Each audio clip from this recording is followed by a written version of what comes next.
Richie B, the party master, on Up and Go. It's now time for Up and Go. You're on the bridge, 99 FM to the world. My name is Richie B, and we welcome you. Let's go. It's now time for our proverb of the day.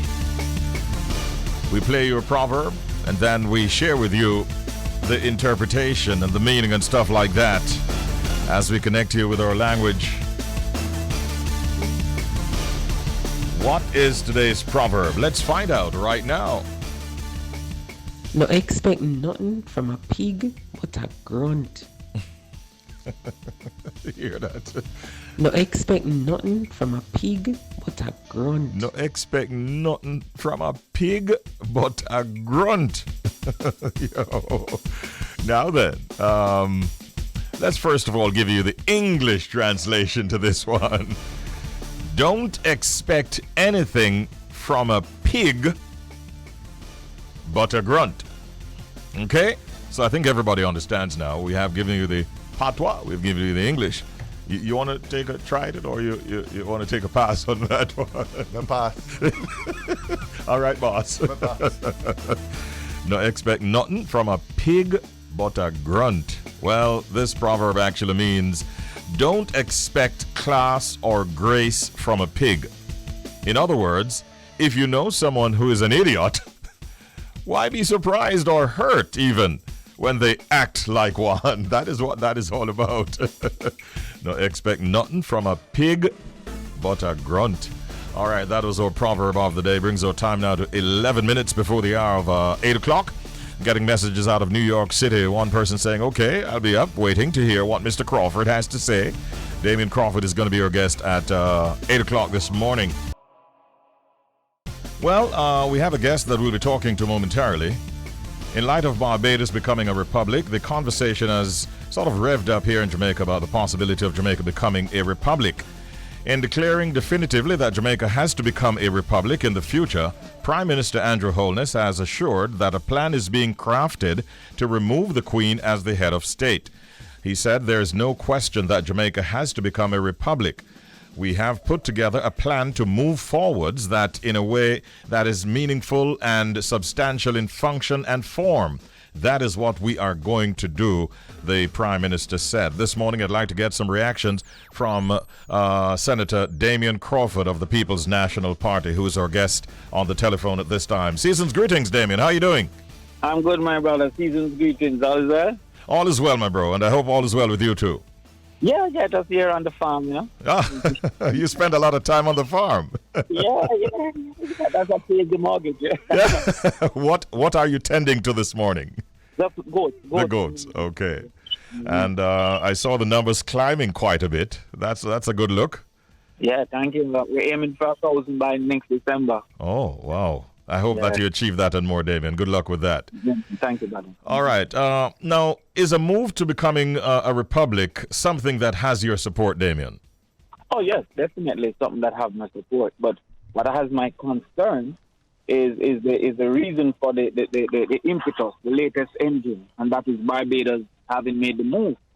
Yet, Barbados having ownership of all their beaches have not made any engine for us to want to have that as well. So we seem to be distracted from some of the more substantial matters, because access to the beach in Barbados for their citizens is total. Access to the beach in Jamaica is barely hellshire. So there are other things that Barbados has achieved that I thought that would have also caused for concern in Jamaica and for a movement that has not. I heard in an interview and a conversation between former Prime Ministers P.J. Patterson and Bruce Golding with Ronnie Thwaites and Pernell Charles on this station recently. And from what I gathered from it is that those conversations might have started quite a while back. Are you aware of those early discussions? And then why is it now that it seems that it's gaining momentum?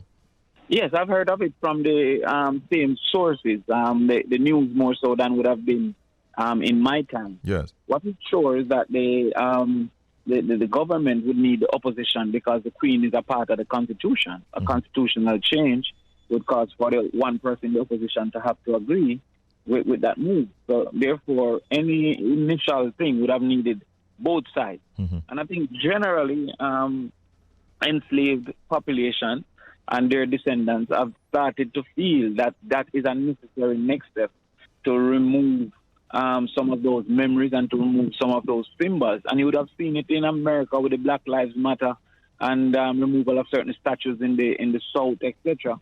I think that is a general movement from formerly enslaved individuals. Yeah. So although it might be late in coming, you still think that it's something that we ought to move forward at now, wouldn't you say? Yes, nothing is late in a country's life because our countries are going concern. Might be late in our life, but 200 years from now, God's be, Jamaica will still exist. And so therefore it is just anything that isn't consistently moving is dead. And so we have achieved freedom, amelioration, and then whatever. We have achieved independence. And I think the next step is to achieve this step of saying, okay, we are totally self-governed. Do you sense or have knowledge of any major point of disagreement between the two leading parties here in Jamaica on this subject? Well, as it relates to what, no, but how, I'm not sure if there will be disagreements because there are certain systems and there are certain things that you'll give up by no longer being under that regime. Would we remain a part of the Commonwealth? How would that be handled?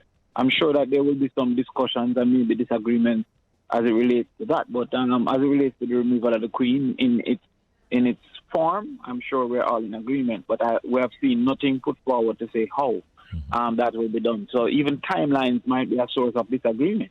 We might say we're moving the Queen in 5 years, and another person say no, 2, or another man say 10. You know, these things have some other implications. I know you keep your ears close to the ground, Damion, and this is not something that any political party wants to just force onto the people. What are you picking up from the streets? Is this something that is of interest to the man in the street, and are they in agreement with this move from your understanding? They're in agreement. Is it at the priority of the top of their mind? No, more so because something just happened, but I think the general people in the street have greater concerns for their personal well-being, especially with COVID and the fallout economically and otherwise. However, I have sensed no disagreement that there will be a group disenfranchised or demonstrating if that should happen. But is it at the forefront of their minds? I'm not picked that up now. Break it down for us a little bit better if you can, a little bit more. What do you see as some of the benefits of becoming a republic? Well, just first of all, how the people perceive themselves. One of the benefits that we have gained as Jamaica is how confident we are because we are often performing well. So don't negate what the Olympics does for the Jamaican psyche. In the same way, winning champs does for the KC man psyche. So a lot of people that go to KC and say we're winners, they have never actually personally won anything. Is that the school win, and by extension, they benefit from it. Saying the brave may fall, but never yield. Our general perception of ourselves to be in or under the dominion of other leadership or other rules is not satisfactory in this day and age for our people. So I believe that the major benefit is that we would feel as a people, as we did after independence, that we are now moving further to being self-determined and self-governed. All right. Before you go, Damion, are there any other matter of national importance that you'd like to comment on? I saw you making comments recently about face-to-face school. The whole matter of boosters with vaccines are also out there in the public domain. Anything else you'd like to add before you go? Yeah, well, again, we just have to be searching for solutions. None of us really fully understand COVID. And so we're all searching for solutions. One of the things that you need for separation of students is that you either need more classrooms, which is unlikely to happen, or a strategy that will cause for the current set of classrooms to be able to facilitate less persons per time. And I believe that Saturday and Sunday school will facilitate that, especially for the 4th and 5th form students, so they don't have to go midweek. I believe that setting a maximum amount of subjects of 5 subjects face-to-face. If you want to do others, you can do it online. But as you know, Richie, people like you and myself, we had 8 and 9 CXCs, and over time I realized it is not that important. Is that at that age you wanted to succeed. With a pandemic, having a child in 13 subjects kind of create a difficulty to facilitate limited interaction face-to-face. And I also recommended for the government to shift this class time on school starting from 8 to 10 so that we could not have that interaction at the bus stop. Everybody going to work is going there between 7 and 9. And so we shouldn't have the students going between 7 and 9. We should have them coming at 10. So there was some recommendations based on the Omicron being now a point of major concern and the education losses that we have had because people can't go to school. Yeah. Do you sense that those will be things that the government might be looking at? Any reaction from them so far? I have not, but I reached out because we have personal relationships. Some of us went to school together, and I reached out to the junior minister to say, let us have a conversation. But the politics of it sometimes, too, so maybe I erred also because when you go public and say it, it might delay them doing it because it then look like they are not in charge. So sometimes for the politics of it, you should just be private in your recommendations and then public if it not accepted. All right. I hear you. Damion, it's always a pleasure talking with you. Enjoy the day on the farm. I have a song for you and all farmers out there. Have a great day. All right. Respect, bye. Take care, my brethren. Have you been taking note of the Spotify versus YouTube battles for dance hall dominance in Jamaica? It's a very topical issue, and a number of artists have been publishing the numbers, their streaming numbers and their listening numbers and so on. So there's quite a battle going on. Spotify only this year began allowing subscriptions in the Jamaican market, and some of the Jamaican artists have in fact proven their star power and have been sharing those numbers with their fans. For instance, Beenie Man shared that his year in review statistics showed 64.2 million streams. Yeah, that's what the doctor did. That is, and that's by 11,367,000 listeners in 177 countries. Those were put up by Beenie Man. Bounty Killer also put up a post in relation to how he feels about those not Beenie Man's, but his own streaming numbers. And he says he gives thanks to all his fans and the folks who support him. No jokes, says Bounty Killer. Thank you, folks. No jokes. You know the killer talk. Other artists have also shared theirs. Mr. Vegas with 28.9 million. On Instagram, the controversial artist promised to set a bright target for the upcoming year. He says, I love my fans. We will do 100 million in 2022. Boom, bang, boom. Hold on. That's Mr. Vegas using a term that's been popularized by Bounty Killer and Business Signal in a song. Then he goes on. Mr. Vegas, he's such a troublemaker. He says, I'm such a troll. Oh, boy. I wonder if Bounty Killer will have a comment about that. Brothers, it's about time that you put all the differences behind you, though, in all seriousness, and move together in unity. Mr. Vegas, I'm talking to you, and I'm talking to Bounty Killer as well. Well, Bounty has not been really coming at Vegas. Vegas has been doing a lot that would upset Bounty Killer, but Killer has not even responded. So right now it's more about Mr. Vegas, who maybe needs to just tone it down and go on with your career. Good morning, Red. Good morning, Jay Martin. How you all doing? We're good. Good morning, Richie B. Good morning, Jamaica. Well, Popcorn. Everything blessed, brother. Good morning to our friends in Toronto and the greater Toronto area tuning in right now. What is it like up there? Nice, cool weather? Yes, 1 degree, but we'll take that and we're happy about it. We're going up to a high of 15 in 2 days, so we're going to celebrate. That's something to look forward to. Right? And what about Jamaica? Jamaica is we had some rain last night. I started my show this morning by saying birds chirping and rain falling, recipe for me not to get out of bed. But I had to get to work, and I made it on time. It was kind of wet on the roads coming down, but the sun is shining, and I suspect that by now things are drying up really nicely. You guys had a busy weekend. I saw images on Instagram and all these places. Oh, yes. Yes, it was busy. Red is hiding, but Red had a serious Friday night. Oh, my goodness. Pictures to follow, and I had a very good Brock Pocket party. Yes, sir. I saw some of it. Looking good. Thank you, sir. With that kind of success, you should be doing that once every month, man. Yeah. But we gotta make till the money comes in. Yeah. You know what I mean? Quarterly we do it. Okay. Nice. So what's up, Red? So a lot's going on. Earlier we had our Red Alert. We were talking some entertainment news. And earlier we talked about Garth Dennis, founding member of Black Uru, passed away at the age 72. Yeah. And we thought of you guys too over in Jamaica, of course, because Black Uru, legendary Without a doubt, group, and his death was announced by his former band, the Wailing Souls, who paid a tribute to him on social media, and they said, "Rip Rudolph Garth Dennis, our boyhood friend and musical brother," and. He was affiliated with those two groups, the Wailing Souls and Black Uhuru, and he was definitely one of the founders for Black Uhuru, and really made a mark on the music scene.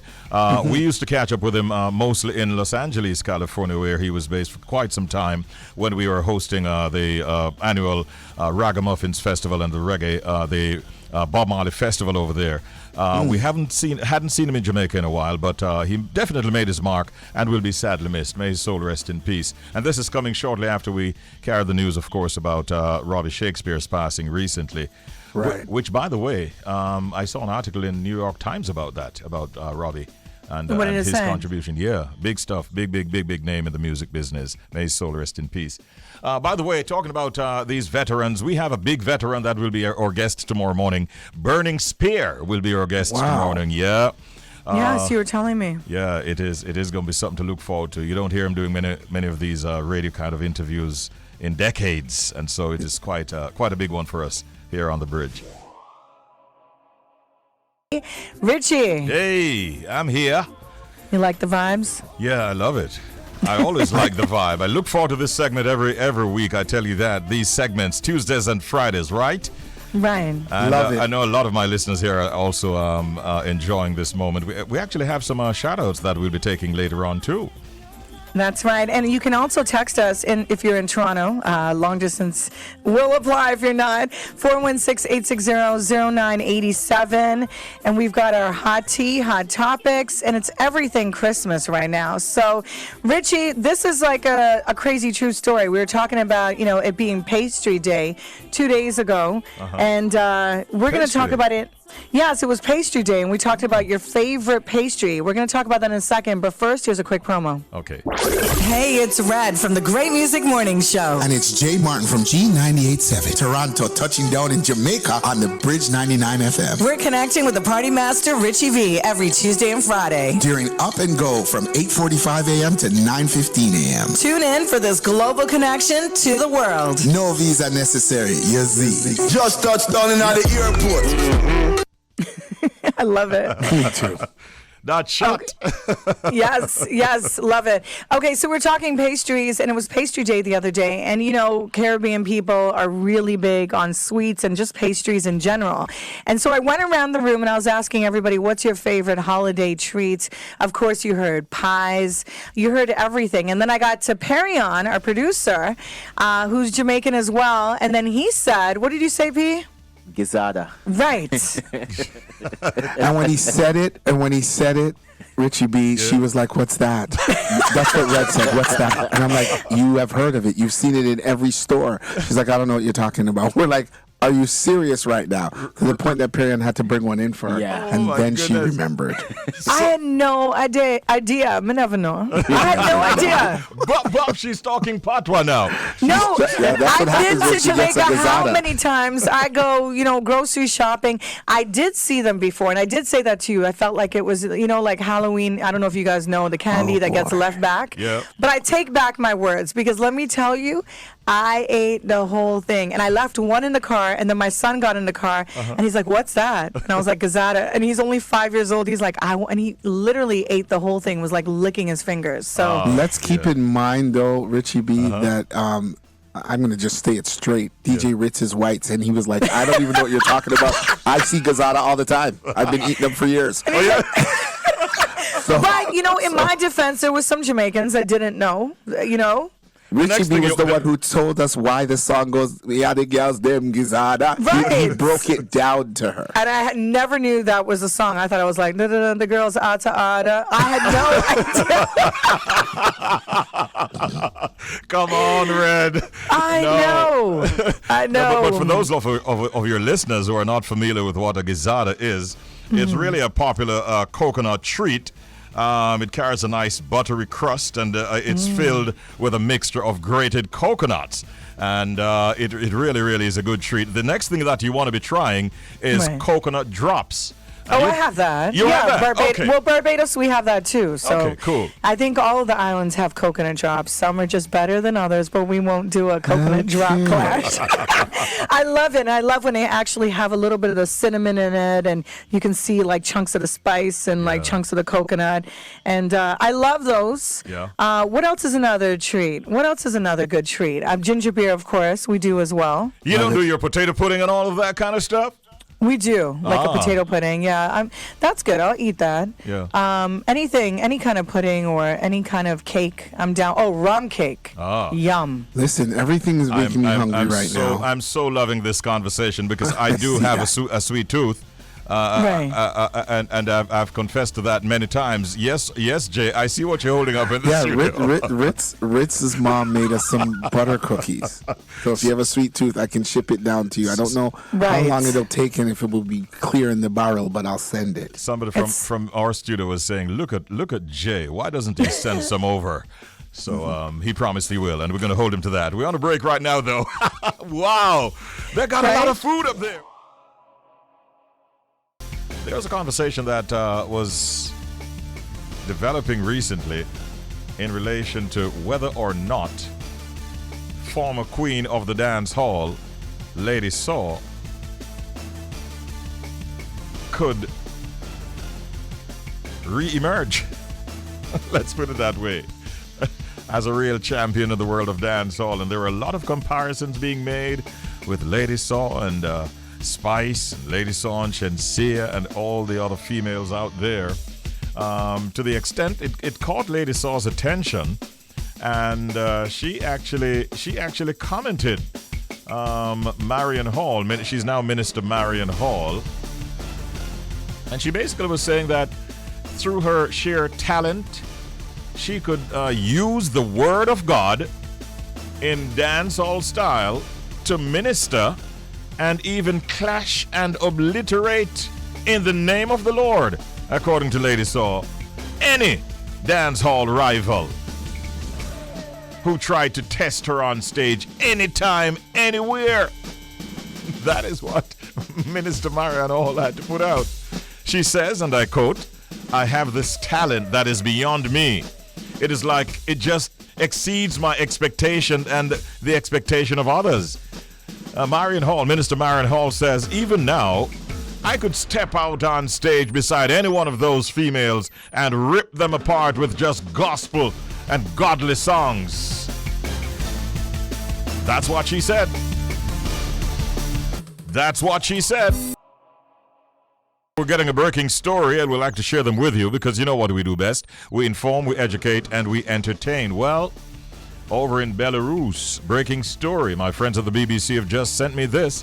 Opposition leader Tianovsky has been jailed for 18 years over protests. It's a developing story. Just a few minutes ago, this became public knowledge. A Belarusian opposition leader who rallied mass protests against disputed leader Alexander Lukashenko has been jailed for 18 years. He was convicted of organizing riots, among other charges, following a trial that has been condemned as a sham. He planned to challenge Mr. Lukashenko in the 2020 presidential election, but was detained before the vote.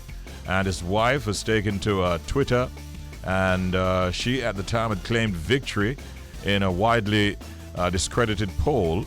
And now, after a trial, it is emerging this morning, minutes ago, that this opposition leader over there in Belarus has been jailed for 18 years over protests, and we understand that some of his supporters are already planning mass protests.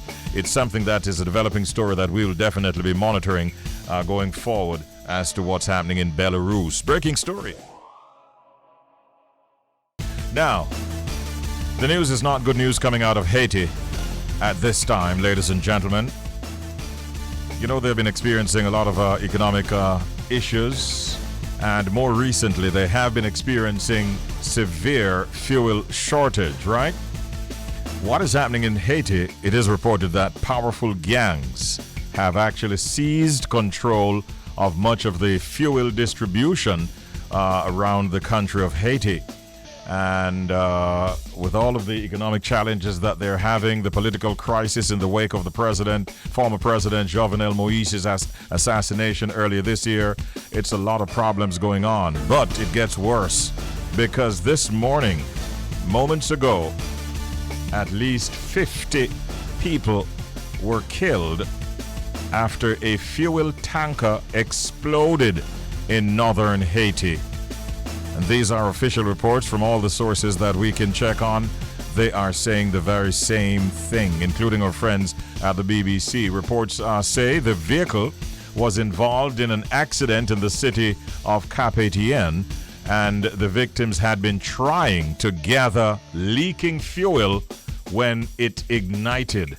And now they're counting bodies, 50 already accounted for having died in that blaze. We understand that nearby hospitals have been overwhelmed by those injured in the blast. Prime Minister Ariel Henry said the entire Caribbean nation was grieving after the accident, as he declared 3 days of mourning. He said, and I quote, "I learned with desolation and emotion the sad news of the explosion." End quote. Pictures have emerged on social media, and local news agencies have been putting out reports which have now been picked up by major news portals around the world. And the government has announced that it is deploying field hospitals to the area to help those affected, because they're in need of human resources, they're in need of material resources, they're in need of serum and all kinds of other things that they need at this time to take care of burns, gauze, and all of that kind of stuff.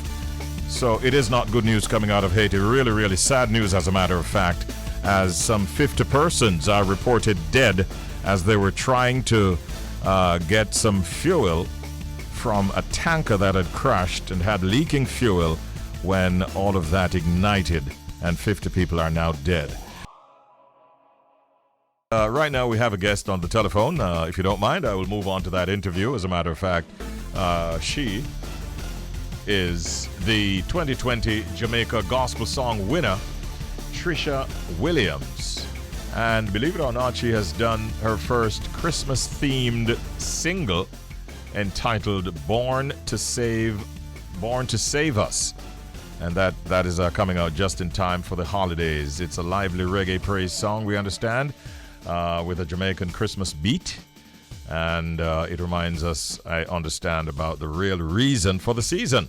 So we'd like to say good morning and welcome to Treisha Williams. Good morning, Miss Williams. How are you? Good morning. I'm doing awesome. Thanks for having me. All right. Wonderful to have you. Congratulations on your successes as the Gospel Song winner for 2020. Take us back to the moment when you were declared winner. What was that like for you, Treisha? It was a phenomenal feeling. It was like a dream come true. You know, from I was a child, you know, I've always wanted to have the platform to minister to people through song, and JCDC gave me that platform. Mm-hmm. And what have you been doing with it now that you have been a winner? Have you been continuing to put in work and put out songs? What's been happening since your coronation? Most definitely continuing to, write, continuing to put out the music. I know that consistency is very important when you are working towards success. Mm-hmm. And that success is actually hidden in your daily routine. So definitely I've put out, this is my third single that I've put out since winning the competition. Okay. So you're moving close to getting an EP or an album ready, I suspect. Most definitely looking forward to dropping that album in 2022. Okay, all right. We look forward to that, and we wish you well on your musical journey. Is it something that you always wanted to do, though, to become a gospel artist, or was it just a case where an opportunity presented itself and you grabbed it with both arms? How did you get involved? I love the art. I'm a school teacher. I'm a teacher at school. I do train the children in the area of drama, poetry, and dance. And myself, I have performed on various platforms.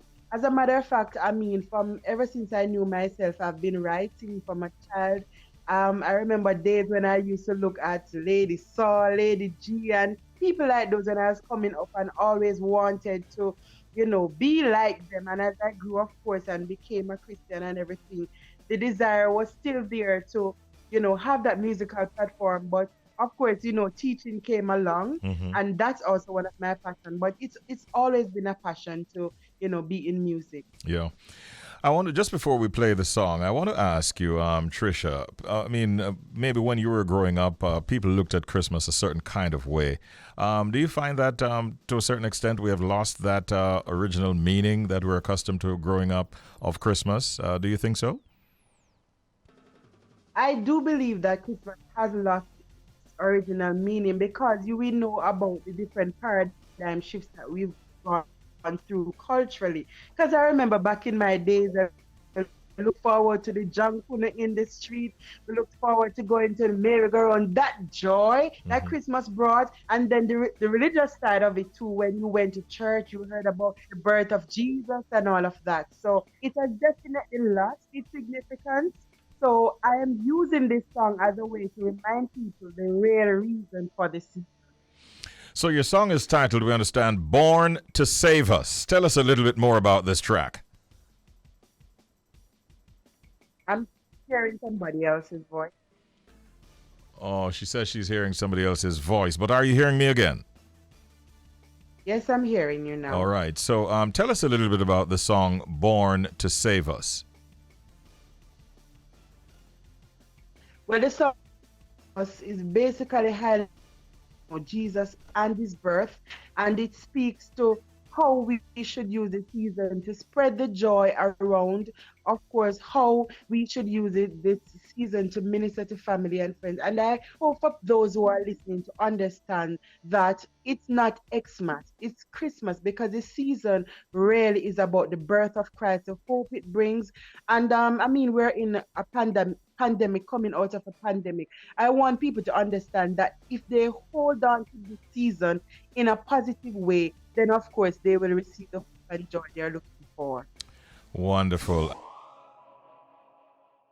I've actually been sent a list of some of the revised traffic offenses and fines that accompany them. Just scanning through. If you carry more than one person on a motorcycle, $1,500. Let's see, a child without seatbelt in a motor vehicle, $2,500. Cross road so as to obstruct traffic, $3,000. Let me look at some of the more expensive ones. Disobey red light, $4,000.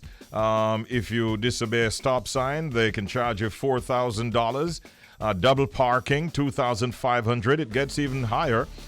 Driver overtaking without no clear view, $5,000. The revised list of traffic offenses sees $8,000 that you'd have to pay if you're found to have been drawing more trailers than prescribed.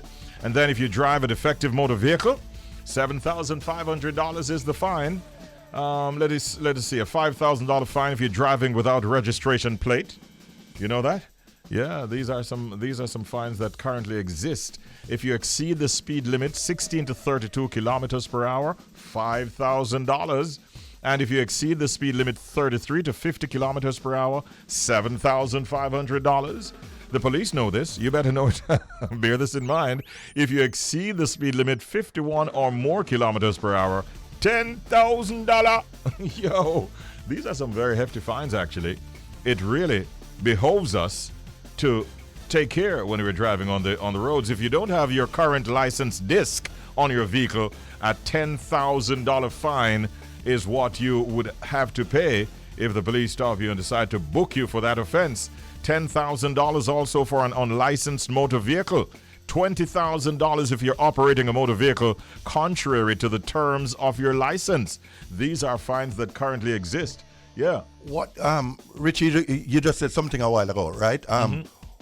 What category, right? A defective, all right, how would you grade a defective vehicle? It's an interesting question.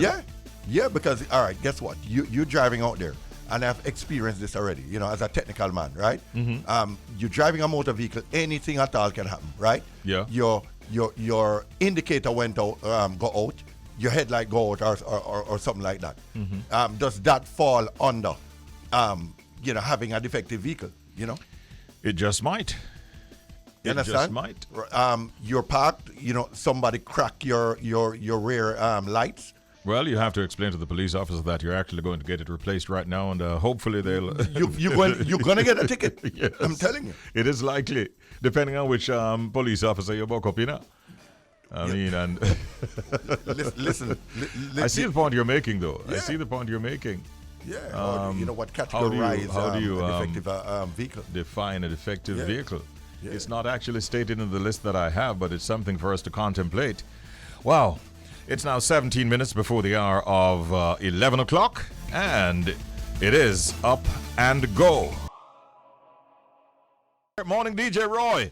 Good morning. Can I say this? Yes, sir. Bonjour, Waptande, Irie Matin, avec DJ Roy. That's right. To all my Haitian brothers and sisters, both at home and abroad, as we, kind of stop our regular broadcast to have a little conversation about Haiti and the accident. Richie, can you give us an update? Yeah, most definitely. It's very, very sad news coming out of Haiti this morning, DJ Roy. Good morning to all of the listeners in the tri-state area and beyond. Of course, Haiti has been experiencing severe fuel shortages in recent times, and reports coming out of Haiti suggest that powerful gangs have in fact seized control of much of the fuel distribution across the country. They have been having a lot of political issues and economic issues. We all know that their former president, Jovenel Moïse, was assassinated earlier this year. And this morning, we understand now that a tanker was traveling with thousands of gallons of petrol and met in an accident. And a number of residents decided to try to get some of the fuel from the tanker. And there was an explosion minutes after, and some 50 persons this morning are dead in Haiti as a result of that explosion. By extension, we understand that some 20 houses in close by vicinity were destroyed by this fire in a city called Cap Haitien in Haiti. And there are, in fact, it is expected that the death toll might even rise higher than what has been reported so far. So it's really, really sad and devastating news coming out of Haiti this morning. Indeed, and on top of all the other things that are happening in Haiti, again to the family members, our condolences and deep sympathies.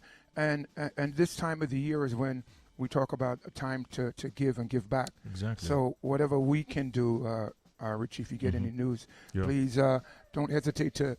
I won't even call it interrupt my program to bring us the breaking news. Yes, sir. So we can participate here in the tri-state area. A lot of Haitians live in the tri-state area, and I know right now some of them are calling home to find out if their loved ones are okay. Yeah.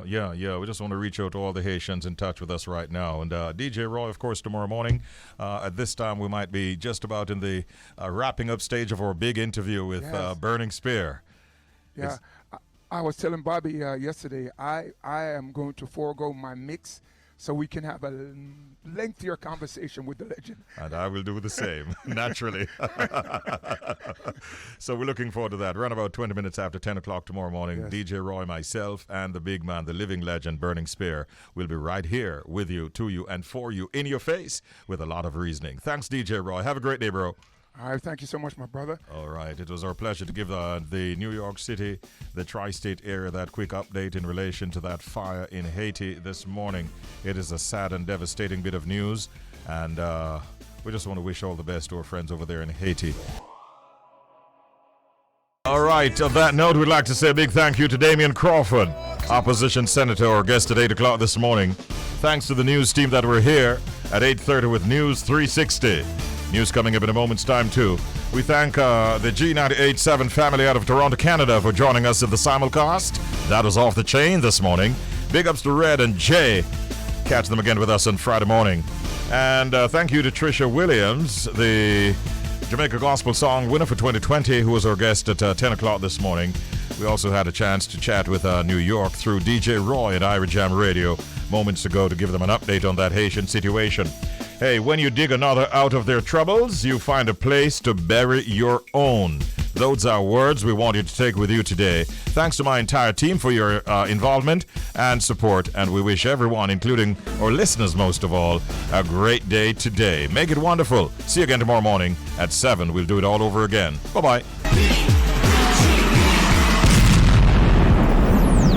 Richie B, the party master, on Up and Go, The Bridge, 99 FM.